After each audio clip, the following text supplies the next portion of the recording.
So in this video I'm going to introduce you to my trainer Michelle Walker. I've been working with Michelle now for over a year. She basically changed my life with my riding, and she changed Treacle's whole way of going, and she did it in such a subtle and amazing way. I hope that somehow in this video I can explain a little bit of what we used to do, but I'll first of all introduce Michelle. She's an equestrian who's been in the equestrian world for all of her life. She's competed to really high levels. She's an amazing horsewoman. She knows horses inside and out. She works with very difficult horses and troubled horses. She also helps riders achieve their goals, and she's been one of the most influential people I've ever met in my life. Not only has she helped Treacle and my riding, but she's also inspired me to really go for my dreams and my goals, and to make me believe that anything's possible. And she's always been 100% behind me and my journey with Treacle.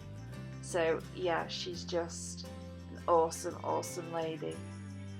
So I'll just try and explain a little bit of what we were working on. This was our first session. Before this session, actually Treacle had managed to get me, as I was mounting her, she managed to move. I misstepped, ended up on the other side of the fence, and Treacle ended up galloping around at the far end there in the show jumping ring, showing off, trotting like an amazing dressage horse, and just basically making a general fool of herself.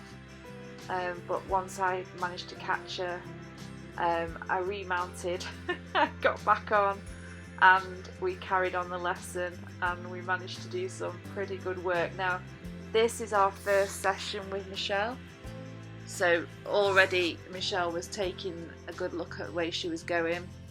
Could see that she was coming above the bit, avoiding the contact, and basically just being very unbalanced and very distracted. So what we worked on early on was small circles like this to try and get her to concentrate and feel safe and secure in this far corner, because she was a bit spooky about the other end. And what we were trying to do, what Michelle was trying to get me to do, was to keep a consistent contact on the outside rein. Whenever I felt that she was getting frantic, I would bring her onto a smaller circle, so I was disengaging those hind quarters. And as we did this and disengaged the hind quarters, she'd soften at the front and she'd follow the rein. So you can see here, she's above the bit, and then all of a sudden she just softens.